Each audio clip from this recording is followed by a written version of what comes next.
사도신경으로 우리의 신앙을 하나님 앞에 고백합니다.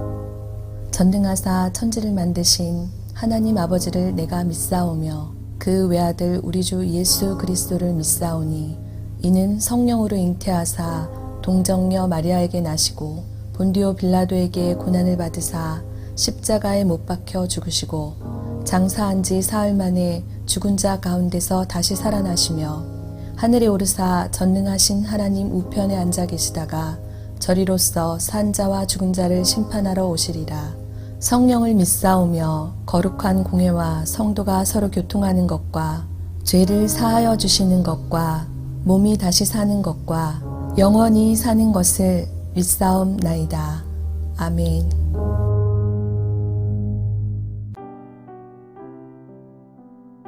오늘의 말씀 히브리서 1장 1절에서 14절 말씀입니다. 옛적의 선지자들을 통하여 여러 부분과 여러 모양으로 우리 조상들에게 말씀하신 하나님이 이 모든 날 마지막에는 아들을 통하여 우리에게 말씀하셨으니 이 아들을 만유의 상속자로 세우시고 또 그로 말미암아 모든 세계를 지으셨느니라. 이는 하나님의 영광의 광채시요 그 본체의 형상이시라. 그의 능력의 말씀으로 만물을 붙드시며 죄를 정결하게 하는 일을 하시고 높은 곳에 계신 지극히 크신 이의 우편에 앉으셨느니라. 그가 천사보다 훨씬 뛰어남은 그들보다 더욱 아름다운 이름을 기업으로 얻으심이니 하나님께서 어느 때에 천사 중 누구에게 너는 내 아들이라 오늘 내가 너를 낳았다 하셨으며 또 다시 나는 그에게 아버지가 되고 그는 내게 아들이 되리라 하셨느냐. 또 그가 맏아들을 이끌어 세상에 다시 들어오게 하실 때에 하나님의 모든 천사들은 그에게 경배할지어다 말씀하시며 또 천사들에 관하여는 그는 그의 천사들을 바람으로 그의 사역자들을 불꽃으로 삼으시느니라 하셨으되 아들에 관하여는 하나님이여 주의 보좌는 영영하며 주의 나라의 규는 공평한 규이니이다. 주께서 의를 사랑하시고 불법을 미워하셨으니 그러므로 하나님 곧 주의 하나님이 즐거움의 기름을 주께 부어 주를 동류들보다 뛰어나게 하셨도다 하였고 또 주여 태초에 주께서 땅에 기초를 두셨으며 하늘도 주의 손으로 지으신 바라. 그것들은 멸망할 것이나 오직 주는 영존할 것이요 그것들은 다 옷과 같이 낡아지리니 의복처럼 갈아입을 것이요 그것들은 옷과 같이 변할 것이나 주는 여전하여 연대가 다음이 없으리라 하였으나 어느 때에 천사 중 누구에게 내가 내 원수로 내 발등상이 되게 하기까지 너는 내 우편에 앉아 있으라 하셨느냐. 모든 천사들은 섬기는 영으로서 구원받을 상속자들을 위하여 섬기라고 보내심이 아니냐. 오늘부터 우리가 함께 나누게 된 히브리서는 확인되지 않는 한 유대인 지도자가 예수를 믿는 성도가 되었으나 다시 유대교로 돌아가려 하는 수많은 유대 기독교인들을 향하여 쓴 권면의 편지입니다. 당시 예수를 영접한 유대 기독교인들은 수많은 핍박 속에서 신앙생활을 해야 했습니다. 유대 기독교인들을 괴롭혔던 문제는 크게 두 가지였는데 첫째는 예수를 중심으로 한 진리의 문제였습니다. 그들은 예수를 메시아로 믿고 새 언약 구원 과정에 참여하고 있었지만 여전히 존재하는 죄의 실제와 또 그로 인한 양심의 문제 때문에 어려움을 겪고 있었던 것입니다. 이 와중에 일부 유대 기독교인들은 제사를 통한 방식, 예전의 그 속죄 방식으로 다시 돌아가려고 하는 상황이 발생했던 것입니다.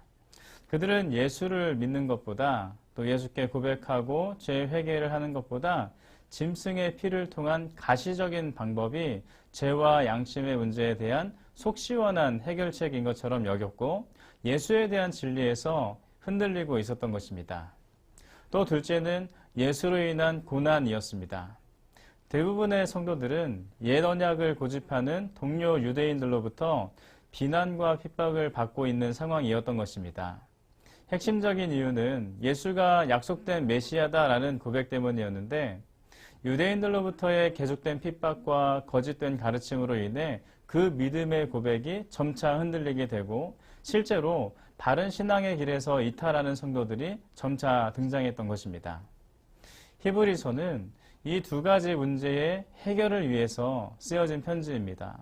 그래서 이 두 가지 문제의 해결을 위해서 거짓 가르침과 관련한 오히려 예수의 중요성을 역설하고 있습니다. 모든 것 위에 뛰어나신 하나님의 아들 예수 그리스도를 바로 안다면 그들을 흔들고 있는 거짓 가르침이나 유혹과 핍박을 충분히 이길 수 있다는 것입니다. 이제 히브리서 기자는 구약시대의 선지자들을 통하여 여러 부분과 여러 모양으로 뜻을 다양하게 말씀하신 하나님께서 이제는 최종적으로 당신의 아들 예수님을 통하여서 말씀하셨다는 것을 히브리서를 통해서 밝히고 있습니다. 여러분, 그렇다면 하나님께서 보내신 아들 예수님은 어떤 분이십니까? 오늘 말씀 히브리서 1장 2절 3절 말씀을 보면 하나님께서 보내신 아들 예수님이 어떤 분이신지를 기록하고 있습니다. 이 부분을 새번역 성경을 보면 이렇게 번역하였습니다. 하나님께서는 이 아들을 만물의 상속자로 세우셨습니다. 그를 통하여 온 세상을 지으신 것입니다. 그는 하나님의 영광의 광채시요 하나님의 본체대로의 모습이십니다. 그는 자기의 능력 있는 말씀으로 만물을 보존하시는 분이십니다. 그는 죄를 깨끗하게 하시고서 높은 곳에 계신 존엄하신 분의 오른쪽에 앉으셨습니다. 우리는 이 부분 2절, 3절 말씀을 통하여서 예수님이 어떤 분이신지를 네 가지 관점에서 살펴볼 수가 있습니다. 첫 번째는 창조 이전의 예수님, 그리고 두 번째는 창조 이후, 그리고 성육신 이전까지의 예수님, 그리고 세 번째는 성육신하신 이 땅에서의 예수님, 그리고 네 번째는 승천 후 다시 올라가신 예수님.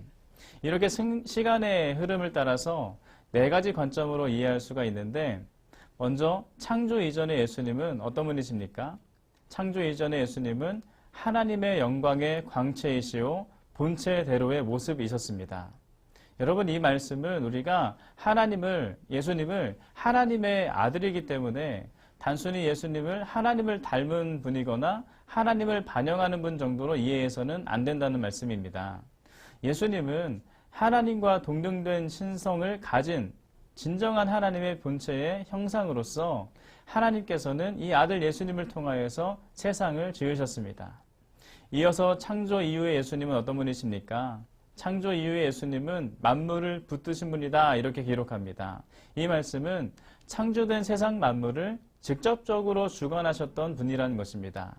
그리고 이어서 창조 이후에 예수님은 어떤 분이십니까? 창조 이후, 그리고 창조 이후에 성육신하신 예수님께서는 죄를 정결하게 하셨습니다. 이 땅에 성육신하신 예수님께서는 십자가를 통한 사역으로 말미암아 모든 인류의 죄의 문제를 해결하신 분이시죠. 그리고 현재 유대 기독교인들의 신앙을 흔들던 죄와 양심의 문제에 대한 유일한 해결책이 되신 분이십니다. 그리고 마지막으로 승천하신 예수님은 어떤 분입니까? 승천하신 예수님은 지극히 크신 하나님의 우편에 앉아 계시는 분이십니다. 하나님의 아들 예수께서는 이 땅에서의 모든 사역을 마치시고 부활 후 승천하셨는데 현재 성육신 이전의 영광을 다 회복하시고 하나님의 우편에 앉아 계시다는 것입니다. 4절 말씀을 보면 이 상태를 이렇게 말하고 있습니다. 그가 천사보다 훨씬 뛰어남은 그들보다 더욱 아름다운 이름을 기업으로 얻으심이니. 여러분, 대부분의 유대인들은 하나님께서 시내산에서 율법을 주실 때 천사들이 참여했기 때문에 또 하나님께서 이런저런 일로 천사들을 통하여서 말씀하셨기 때문에 특히나 천사를 숭배했습니다. 그런데 오늘 말씀은 이러한 천사보다 예수 그리스도께서 더욱 고귀하고 뛰어나시다는 것을 분명히 말씀하고 있는 것입니다.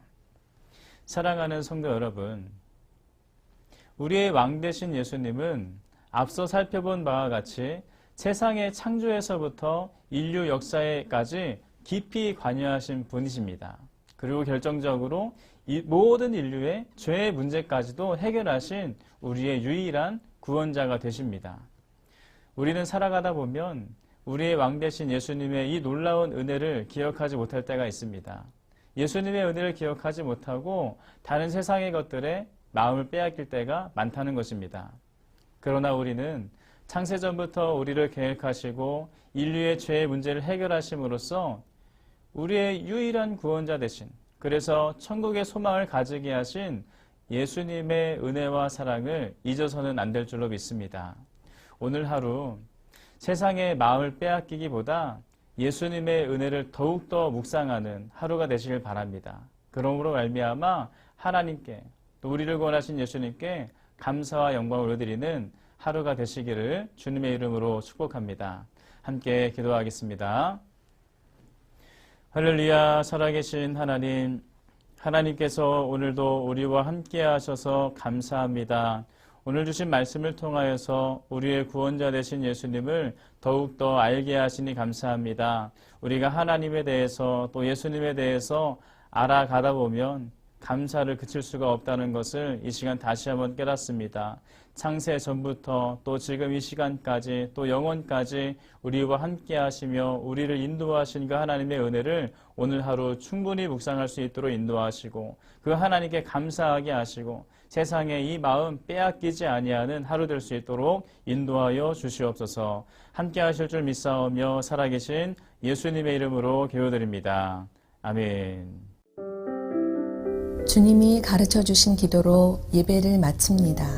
하늘에 계신 우리 아버지여, 이름이 거룩히 여김을 받으시오며 나라가 임하시오며 뜻이 하늘에서 이루어진 것 같이 땅에서도 이루어지이다. 오늘 우리에게 일용할 양식을 주시옵고 우리가 우리에게 죄 지은 자를 사하여 준 것 같이 우리 죄를 사하여 주시옵고 우리를 시험에 들게 하지 마시옵고 다만 악에서 구하옵소서. 나라와 권세와 영광이 아버지께 영원히 있사옵나이다. 아멘.